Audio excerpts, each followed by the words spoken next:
7. 화원의 열쇠. 그 일이 있고 이틀이 지난 후에 메리는 눈을 뜨자마자 곧장 침대에서 일어나 앉아서 마사에게 소리쳤다. 황무지를 봐! 황무지를 보라고! 밤사이에 폭풍우가 지나고 바람이 회색 안개와 구름을 싹 몰아낸 상태였다. 이제는 바람도 멈추어 환하고 새파란 하늘이 황무지 위에 드높이 솟아올랐다. 메리는 이렇게 새파란 하늘을 꿈에도 본 적이 없었다. 인도의 하늘은 언제나 뜨겁게 타오르기만 했다. 그러나 지금 이곳의 하늘은 새파랗게 맑은 게 마치 바닥이 없는 아름답고 거대한 호수의 수면처럼 반짝거렸다. 그리고 높이 높이 솟아오른 청명한 하늘, 여기저기에 눈처럼 하얗고 조그만 새털 구름이 떠다녔다. 끝없이 뻗어나간 황무지조차도 우울한 검은 자줏빛이나 끔찍하게 무서운 잿빛이 아니라 부드러운 파란빛으로 보였다. 마사도 명랑하게 웃으며 대답했다. 야, 인자는 폭풍우가 끝났구만이라이. 매년 이맘때가 되면 이렇게 되니께요. 언제 그랬냐는 듯이. 그리고 2번 다시 안 그럴 것처럼. 하룻밤 사이에 말끔하게 변하지라이. 인자 봄이 오고 있은께요. 아직 멀긴 했지만 어쨌든 오고 있지라이. 나는 지금까지 영국은 항상 비가 오거나 아니면 구름이 잔뜩 끼어 있다고 생각했어. 오메 아니라이. 절대 그러지 않초이. 검댕이 잔뜩 묻은 솔 사이에서 마사가 쭈그려 앉은 자세를 고치며 말했다. 그게 무슨 뜻이야? 메리가 진지하게 물었다. 인도에서는 원주민들은 다양한 사투리를 사용했다. 사투리가 어찌나 각양각색인지 원주민들끼리도 서로 못 알아듣는 경우가 많았기 때문에 메리는 마사가 자신이 못 알아듣는 말을 사용해도 전혀 놀라지 않았다. 첫날 아침에 그랬던 것처럼 마사는 웃으면서 천천히 상세하게 대답했다. 아차, 아이, 떠나왔네. 매드록 부인이 고쳐야 한다고 하셨는디 지가 또 요크셔 사투리를 썼단께요. 절대 그러지 않초잉 이라는 말은 절대로 그렇지 않다 라는 뜻이지라잉. 하지만 이걸 다 말하면 너무 길어지니까요. 요크셔는 해가 쨍하게 떠오르면 시상에서 해가 제일 잘 비치는 곳이지라잉. 아가씨도 조금 있으면 황무지를 좋아하게 될 것이라고 지가 말이었지라잉. 인자 조금만 지달림은 황금빛 가시 금작화라잉. 활짝 핀 양골 담초꽃이라잉. 보라색 종처럼 생긴 희석꽃이랑 파닥파닥 날아다니는 나비 수백 머리랑 윙윙 거리는 벌이랑 하늘 높이 솟구쳐 올라 노래하는 종달새도 보게 된단께요잉. 그러면 아가씨도 디콘이 그러는 것처럼 해가 뜰 때부터 질 때까지 하루 종일 바깥에서 살려고 허겄지라잉. 나도 너희 집에 가볼 수 있을까? 메리가 뭔가 생각에 잠긴 표정으로 창문 너머 새파란 하늘을 바라보면서 물었다. 하늘은 너무나 새롭고 드넓었으며 놀라운 책상이 펼쳐져 있었다. 모르겠어라잉. 지가 볼 때 아가씨는 태어나서 다리를 거의 안 쓴 것 같은데요. 저희 오두막까지는 7km나 되는데 아가씨가 7km나 걸을 수는 없겠지라잉. 너희 오두막을 꼭 보고 싶어. 마사는 호기심 어린 눈으로 잠시 메리를 바라보더니 소를 집어들고 장작 받침쇠를 다시 문지르기 시작했다. 못생기고 야윈 메리의 길고 조그만 얼굴이 지금 이 순간은 첫날 아침에 보았던 것과 달리 그리 찌무르게 보이지 않는다는 생각이 들었다. 여동생 수자넨이 무언가를 간절히 원하는 표정과 똑같아 보였다. 울 엄니한테 물어보겠구먼요.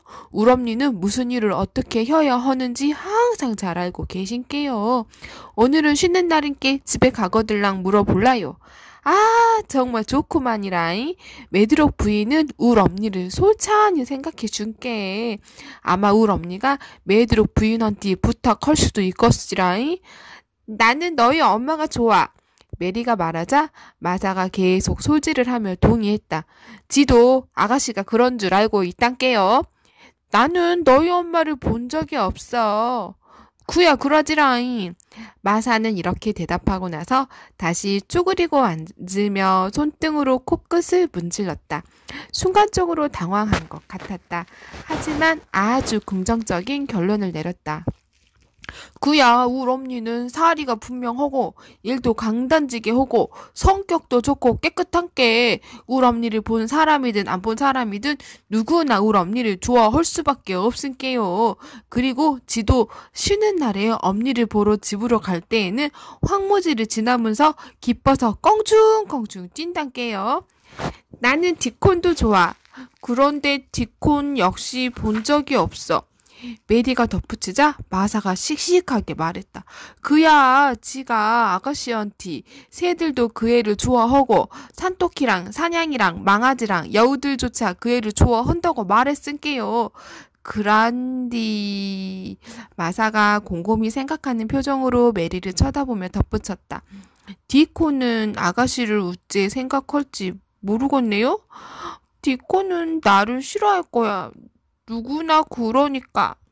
메리가 특유의 딱딱하고 차가운 어투로 대답하자 마사는 다시 곰곰이 생각하는 표정이 되었다. 그리고 정말 궁금하다는 어투로 물었다. 그람, 아가씨는 자신을 좋아하남유? 메리는 잠시 망설이며 곰곰이 생각하다가 대답했다. 전혀. 정말로. 하지만 그런 생각을 해본 적은 없어. 마사가 어떤 일이 떠오르는지 살포시 웃으며 말했다. 한 번은 울 엄니가 지한테 이렇게 말씀하셨지라이. 엄니는 빨래통에 있고 나는 기분이 나빠서 사람들 흉을 보고 있었어라이. 그런께 엄니가 나한테 고개를 돌리고 말합디다. 이 못된 년 같으니라고. 가만히 서서 이 사람은 이래서 싫고 저 사람은 저래서 싫다는 말이나 하더니 그럼 이년은 이년을 어떻게 생각하는디? 이 말을 들으니까 웃음이 피식 나오면서 금방 정신을 차리게 되더만요. 마사는 메리에게 아침 식사를 차려주자마자 한껏 들뜬 모습으로 방에서 나갔다. 마사는 이제 황무지를 7km나 가로질러 오두막으로 걸어갈 예정이었다. 그래서 엄마가 빨래하는 것도 돕고 일주일치 빵도 구우면서 정신없이 행복한 시간을 보낼 예정이었다. 마사가 저택이 없다는 생각을 하니까 메리는 예전보다 훨씬 더 외로웠다. 그래서 최대한 빨리 정원으로 나갔다. 메리는 우선 분수가 있는 화단을 빙글빙글 계속 달려서 10바퀴를 돌았다. 바퀴수를 꼼꼼히 세면서 10바퀴를 채우니까 기분이 훨씬 좋아졌다. 햇살은 주변 전체를 다른 모습으로 만들었다. 드높고 새파란 하늘은 황무지 위에서 그런 것처럼 미쉐 스테이트 장원 위로도 높이 솟구쳐 올랐다. 메리는 계속 고개를 치켜들고 높은 하늘을 바라보며 눈처럼 하얀 새털구름에 누워서 둥둥 떠다니면 기분이 어떨까 상상해 보았다. 그리고 처음에 갔던 주방용 채소밭에 들어가 벤 웨더스타프 노인을 찾았다. 노인은 다른 두 사람과 일하는 중이었다. 날씨의 변화가 좋은 영향을 주었는지 노인이 먼저 메리에게 말을 걸었다. 봄이 오고 있단께. 아가씨는 그 냄새를 맡을 수 있겠나? 메리가 코를 킁킁 거렸다. 뭔가 느껴지는 것 같았다. 뭔가 상큼하고 신선하고 축축한 냄새가 나. 메리가 대답하자 노인이 계속 땅을 파면서 말했다. 정말 기름진 흙이라서 그라지라이. 생명체를 키울 준비를 하니께 흙도 기분이 좋아지겠지라이. 채소를 심는 계절이 오면 흙도 아주 좋아하니께요. 겨울에는 할 일이 하나도 없은께 이 흙도 정말 지루하겠지라이. 저 바깥에 있는 화단 어두운 흙 속에도 생명체가 꿈틀거리고 있겠구만요. 햇살이 따뜻하게 보듬어 주니께 인자 조금 지나면 검은 흙에서 조금씩 비집고 나오는 파란 새싹이 보이겠네요. 그러면 어떻게 되는데? 아이, 크로커스랑 아네모네랑 환장하게 예쁜 꽃이 피어나지라이. 아가씨는 그런 걸 본 적이 없는가? 응. 인도는 매일 후덥지근한데다 비가 오고 나면 사방이 온통 파랗거든? 그래서 하룻밤 사이에 모두 자라나는 줄 알았어. 아, 그놈들은 하룻밤 사이에 자라나는 게 아니지라이.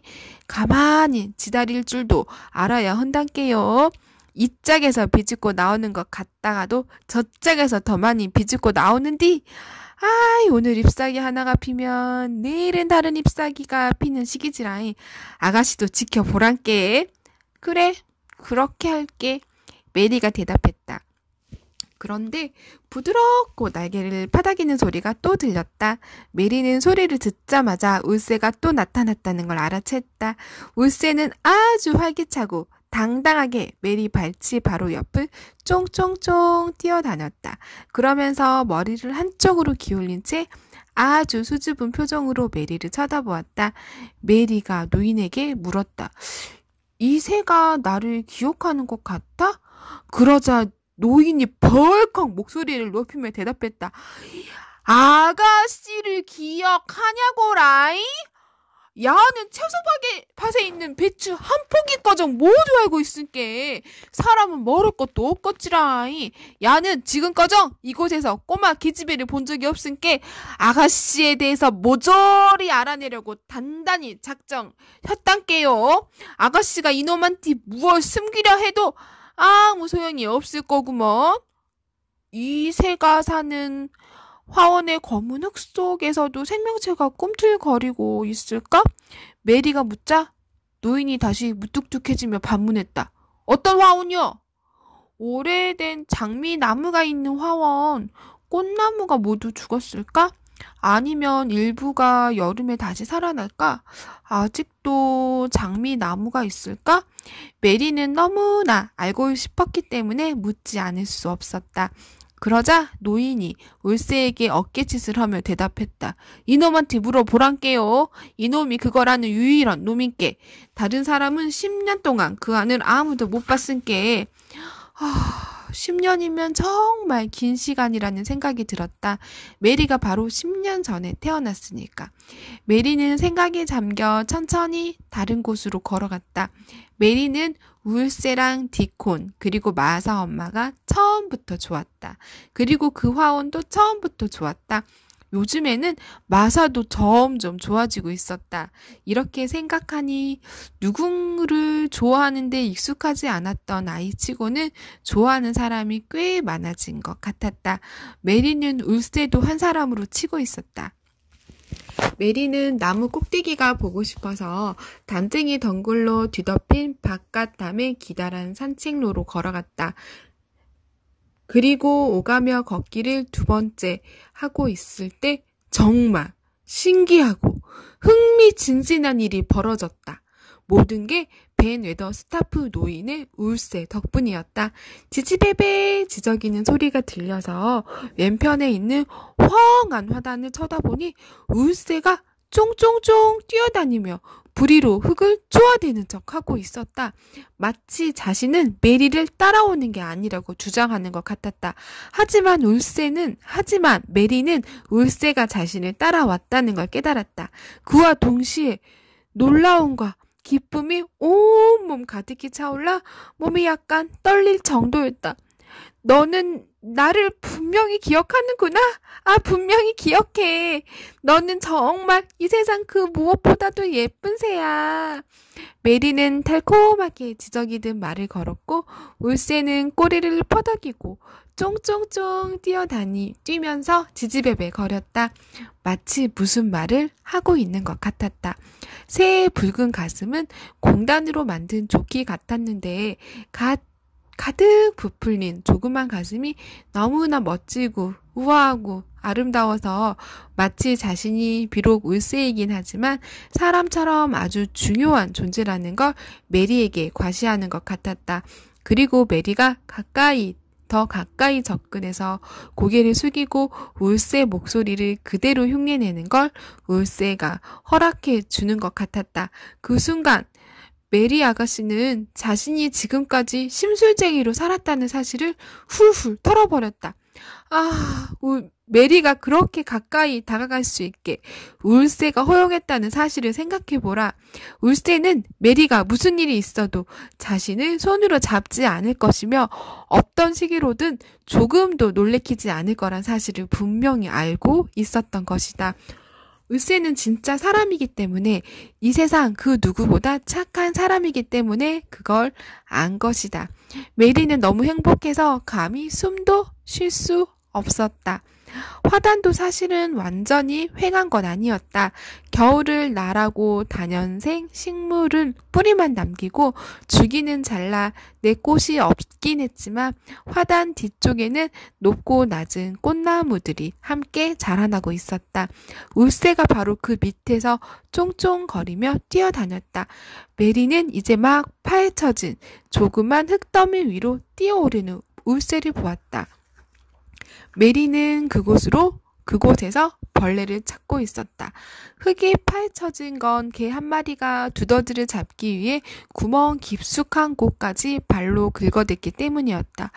메리는 그곳에 구멍이 생긴 이유도 모른 채 가만히 쳐다보고 있는데 흙더미 안에 뭔가가 묻혀있는 게 보였다. 녹슨 쇠나 녹쇠고리 같은 물건이었다. 울새가 근처에 있는 나무로 날아오르자 메리는 손을 내밀어 고리를 집어들었다. 그런데 그것은 단순한 고리가 아니었다. 오랫동안 묻혀있던 낡은 열쇠였다. 자리에서 일어난 메리 아가씨는 손가락에 걸려있는 열쇠를 겁에 질린 표정으로 살펴보았다. 그리고 속삭이듯 말했다. 아마 이게 10년 동안 묻혀있던 열쇠일 거야. 그래, 화원 열쇠가 분명해. 8. 길을 알려준 울새. 메리는 아주 오랫동안 열쇠를 바라보았다. 이리저리 돌려보며 곰곰이 생각했다. 이미 말했듯이 메리는 무엇이든 어른과 상의하고 허락을 구하는 훈련이 되어 있는 아이가 아니었다. 메리가 생각할 수 있는 건 만일 이게 잠긴 화원의 열쇠라면, 그리고 잠긴 문을 찾아낸다면 그 문을 열어서 담안에 무엇이 있는지, 오래된 장미는 어떻게 되었는지 알 수 있을 거라는 정도가 전부였다. 메리가 화원을 꼭 구경하고 싶었던 건 그 화원이 아주 오랫동안 잠겨 있었기 때문이다. 지난 10년 동안 그 안에서는 아주 이상한 현상이 일어났을 것이고 다른 곳과는 분명히 다를 것 같았다. 게다가 화원이 마음에 든다면 매일 그곳에 가서 문을 잠그고 혼자서 마음대로 놀 수도 있을 것이다. 메리가 어디에 있는지도 아무도 모를 것이다.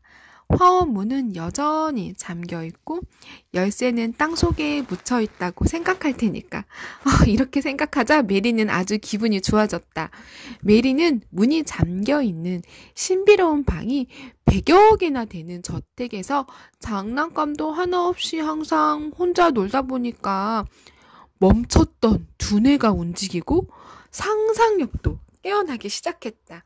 황무지에서 불어오는 신선하고 강렬하고 순수한 공기가 큰 역할을 했다는 것 의심할 여지가 없었다. 황무지의 공기는 메리의 식욕을 돋았고 바람은 메리의 피를 활발히 돌게 만들었다. 황무지의 공기와 바람은 메리의 정신 또한 똑같이 자극했다. 인도에서는 항상 너무 덥고 늘적지근한 데다 몸까지 약해 무슨 일에든 그다지 마음을 기울일 수가 없었다.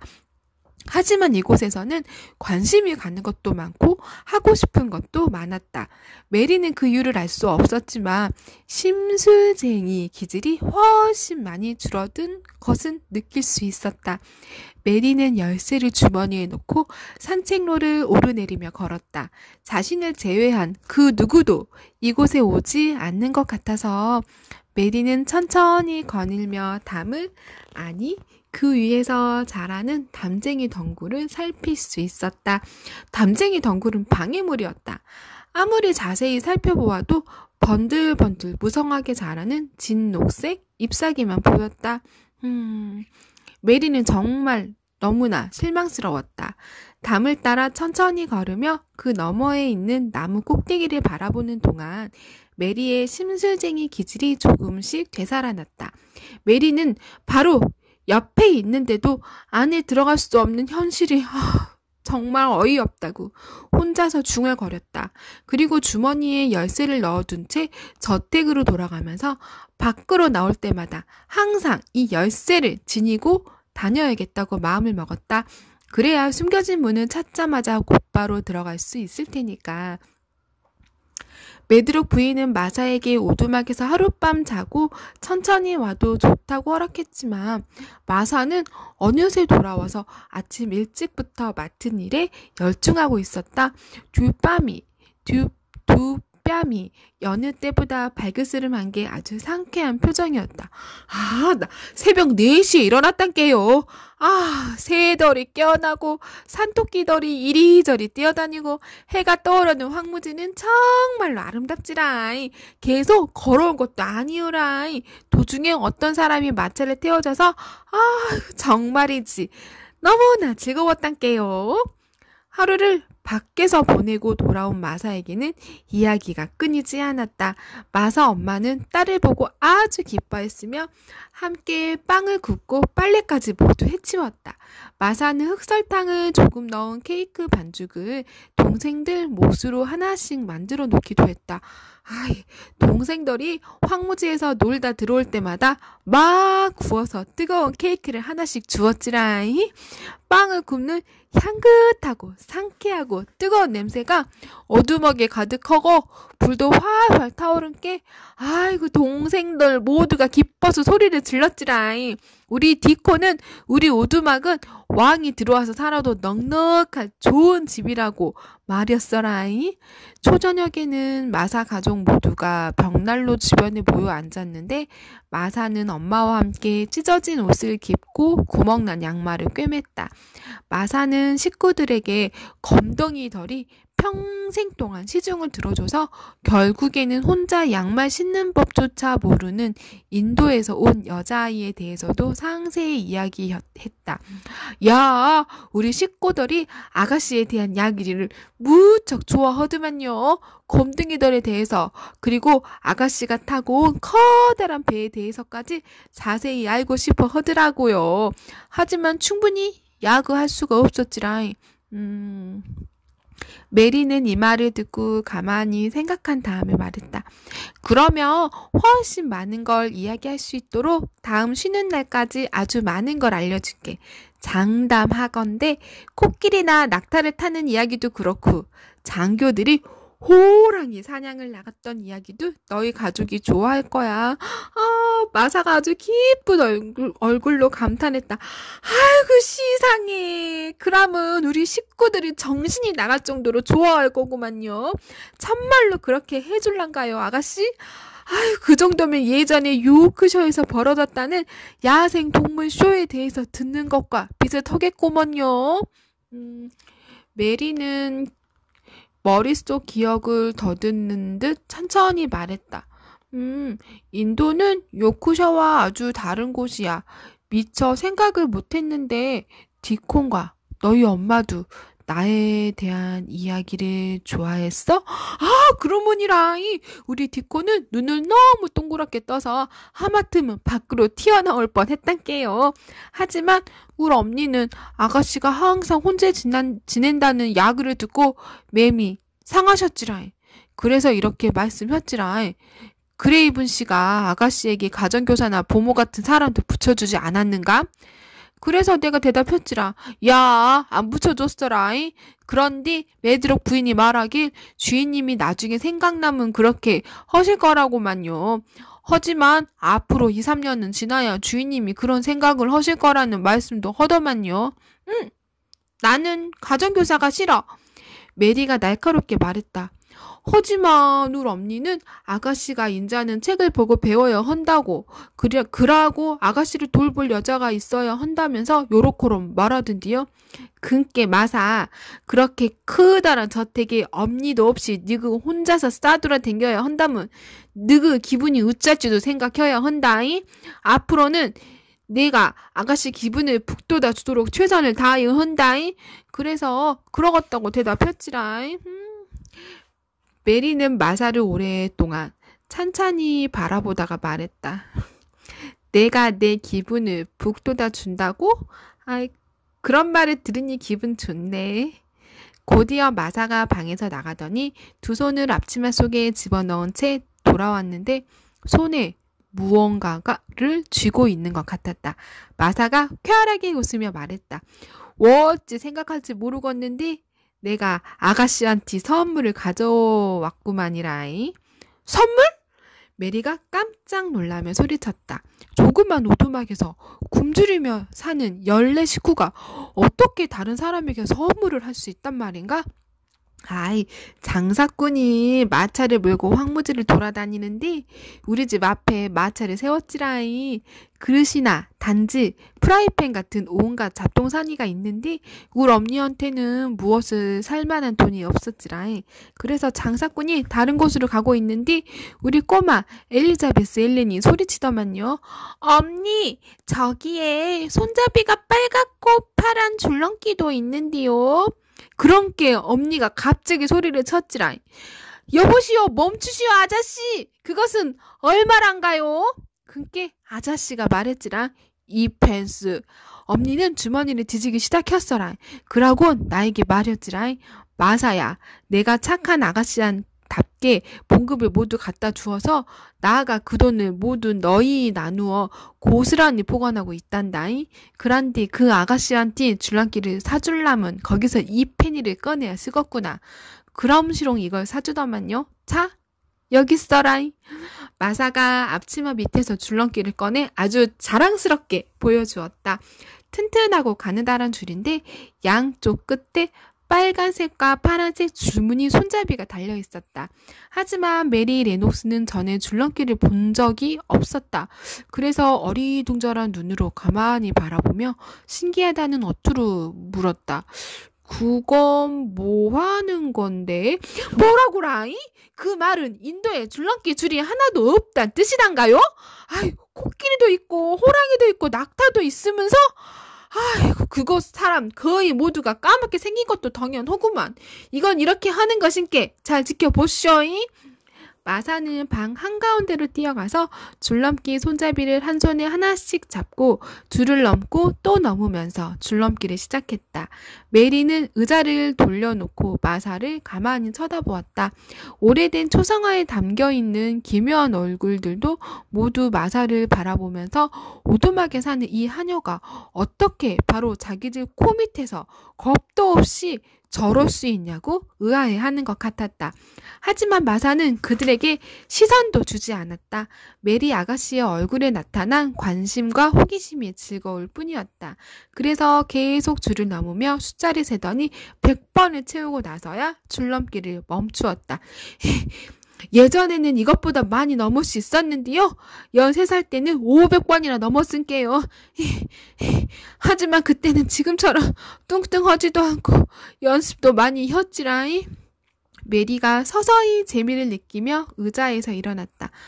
재미있어 보여. 너희 엄마는 참 친절한 분이야. 나도 그렇게 줄넘기를 할 수 있을 것 같니? 메리가 말하자 마사는 줄넘기 줄을 건네주며 재촉했다. 한번 해보시오잉. 처음부터 100번을 넘을 수 없지만 연습하면 좋아지겠지라잉. 울 엄니도 이렇게 말씀하셨으니까. 울 엄니 말이 그 아가씨에겐 줄넘기보다 좋은 게 없단께. 이것이 아이언티 제일 좋은 장난감인께. 아가씨가 밖에 가서 공기가 신선한 곳에서 이걸 하도록 켜. 그러면 팔과 다리가 쭉쭉 늘어나고 힘도 붙을 텐께. 허더만요. 메리 아가씨가 줄넘기를 시작해보니 두 팔과 두 다리에 힘이 별로 없다는 사실이 분명하게 드러났다. 실력은 형편없었지만 메리는 줄넘기가 너무 좋아서 멈추고 싶지 않았다. 옷을 껴입고 밖으로 뛰어가서 줄넘기를 허시지라이. 울 엄니도 시간이 날 때마다 아가씨가 바깥에 나가도록 허라고 혔단께요. 비가 살짝 와도 옷을 따뜻하게 걸치고 나가래요. 메리는 외투와 모자를 걸치고 줄넘기를 팔에 둘렀다. 그러곤 바깥으로 나가려고 문을 열다가 갑자기 무언가를 떠올리고 아주 천천히 돌아와서 말했다. 마사, 내가 번 봉급이니까 이 핀이는 실제로 내 돈이잖아. 고마워. 메리가 뻣뻣하게 말했다. 다른 사람이 자신을 위해 해준 일에 관심을 기울이거나 고마워하는 데 익숙하지 않았기 때문이다. 그래서 고맙다고 말하고는 달리 어떻게 하면 좋을지 몰라서 한 손을 내밀었다. 마사 역시 이런 일에는 익숙하지 않은 듯 그 손을 어색하게 잡으며 살며시 흔들었다. 그러고 나서 웃으며 말했다. 야, 아가씨는 정말 이상한 할머니 같구만이라잉. 우리 엘리자베스 엘렌이었다면 이럴 때 나한테 뽀뽀를 했을 텐디. 메리가 훨씬 뻣뻣하게 굳은 표정으로 물었다. 내가 너한테 뽀뽀했으면 좋겠니? 마사가 다시 웃었다. 아니요. 아가씨가 딴 사람이었다면 먼저 그러고 싶었겠지라잉. 하지만 아가씨는 다른게요. 밖에서 얼른 뛰어가서 줄넘기를 하고 노시오. 메리 아가씨는 방을 나가면서 약간 어색한 느낌이 들었다. 요크셔 사람들이 이상하게 여겨졌다. 특히 마사는 언제나 수수께끼였다. 처음에는 아주 싫었는데 지금은 그렇지 않았다. 줄넘기는 정말 놀라운 장난감이었다. 메리는 숫자를 세면서 줄을 뛰어넘고 줄을 넘으면서 숫자를 셌다. 뒷밤도 아주 발그스름하게 변했다. 태어나서 이렇게 재미있는 건 처음이었다. 태양은 반짝거리고 바람은 가볍게 불었다. 거친 바람이 아니라 이제 막 일군 땅에 신선한 향내를 싣고 선선하게 불어오는 상쾌한 돌개 바람이었다. 메리는 줄넘기를 하면서 분수대 화단을 한 바퀴 돌고 산책로도 오르내렸다. 그러다가 마침내 줄넘기를 하면서 주방용 채소밭으로 들어갔다. 벤 웨더스타프 노인이 땅을 일구면서 울새와 얘기하고 있었다. 울새는 노인 주변을 쫑쫑쫑 뛰어다녔다. 메리는 줄넘기를 하면서 벤 노인을 향해 다가갔다. 노인이 머리를 들고 호기심 가득한 표정으로 메리를 바라보았다. 메리 역시 벤 노인이 자신에게 눈길을 줄지 궁금하던 참이었다. 줄넘기 하는 모습을 꼭 보여주고 싶었다. 야, 시상해.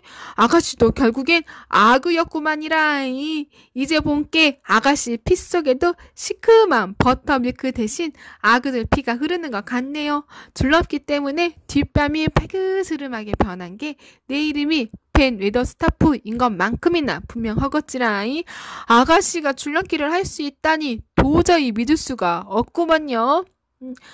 처음 해보는 거야. 이제 막 시작했어. 아직 20번밖에 못해. 계속 컴은 이교도랑 살았던 것 치고는 몸이 아주 좋아지겠지라잉. 저놈이 쳐다보는 걸 보소. 노인이 고개짓으로 울새를 가리키며 계속 말했다. 저놈이 어제 아가씨를 따라가더만요. 아마 오늘 또 그렇게 하겠지라잉. 줄넘기가 뭔지 알아내려고 애를 태움시롱. 이제 처음 본 것인께. 노인이 울새에게 머리를 흔들며 말했다. 이놈아 조심혀. 그러지 않으면 언젠가는 그놈의 호기심 때문에 죽고 말 텐께. 메리는 몇 분마다 쉬면서 줄넘기를 하며 모든 정원을 돌고 과수원도 돌아 마침내 자신만의 특별한 산책로에 접어들었다. 그리고 기다란 산책로 끝까지 줄넘기를 하면서 갈 수 있는지 시험해 보기로 작정했다. 천천히 줄을 넘기 시작했지만 끝까지 쉬지 않고 한 번에 가기는 어려웠다. 아주 기다란 길이라서 절반도 가기 전에 너무 덥고 숨이 차 줄넘기를 멈출 수밖에 없었다.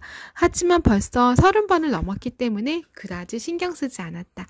메리가 기뻐서 살포시 웃으며 멈추었는데 놀랍게도 울새가 기다란 담쟁이 덩굴 가지에 앉아 그네를 타고 있는 게 아닌가? 메리를 뒤쫓아온 게 분명했다. 그러곤 짹짹거리며 메리에게 인사했다. 메리가 줄넘기를 하면서 울스에게 가려고 한 번씩 뛸 때마다 주머니 안에서 뭔가 묵직한 게 다리에 부딪혔다. 메리는 울스를 바라보며 다시 웃으며 말했다. 내가 어제는 열쇠가 있는 곳을 가르쳐 주었으니 오늘은 문이 있는 곳을 가르쳐 주어야 해. 하지만 너도 잘 모를 거야. 울새는 그네를 타던 덩굴 가지에서 담 꼭대기로 날아올라 부리를 벌리고 커다랗게 노래를 부르며 자신을 뽐냈다.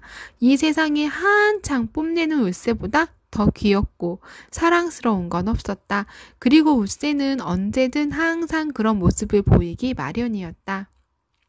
메리 레녹스는 인도에서 아야에게 마법 이야기를 정말 많이 들었다. 그런데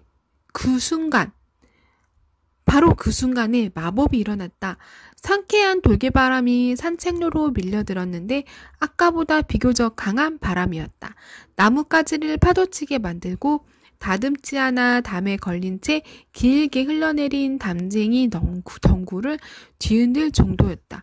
메리가 울새에게 가까이 다가서고 있는데 갑자기 돌개바람이 느슨하게 흘러내린 담쟁이 덩굴을 옆으로 젖혔다. 메리는 순간적으로 달려들어 담쟁이 덩굴을 손으로 잡았다. 그 뒤에 무언가가 보였다. 흘러내린 잎사귀 뒤로 숨겨져 있던 동그란 손잡이. 그것은 문에 달려있는 손잡이였다.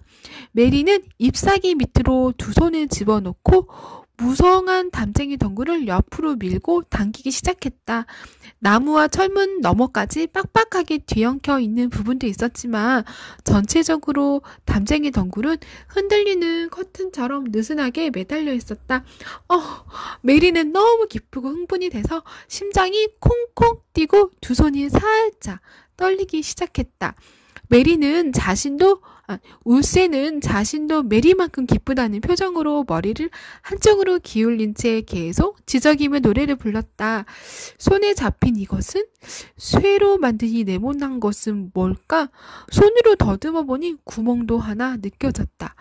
그것은 10년 동안 닫혀있던 문의 자물쇠였다. 메리는 주머니에 손을 집어넣어 열쇠를 꺼냈다. 메리는 떨리는 마음으로 열쇠를 자물쇠에 꼭 집어넣고 옆으로 돌렸다. 자물쇠 구멍에 딱 맞았다. 두 손을 모두 동원해야 했지만 열쇠는 제대로 돌아갔다. 메리는 숨을 깊게 들이마시고 누가 오는지 살피기 위해서 고개를 돌려 기다란 산책로를 살폈다. 아무도 오지 않았다. 계속 아무도 안 올 것 같았다. 그래도 메리는 너무 떨린 나머지 숨을 다시 깊게 들이마시고 흔들리는 덩굴 커튼을 뒤로 젖힌 다음에 문을 밀었다. 그러자 10년의 세월이 천천히 열렸다. 아주 천천히. 이윽고 메리는 그 사이로 살짝 들어가서 문을 닫고서 문짝에 등을 기댄 채 주변을 살펴보았다. 너무 흥분되고 경이롭고 기뻐서 숨이 다 가파왔다. 마침내 비밀의 화원 안으로 들어온 것이다.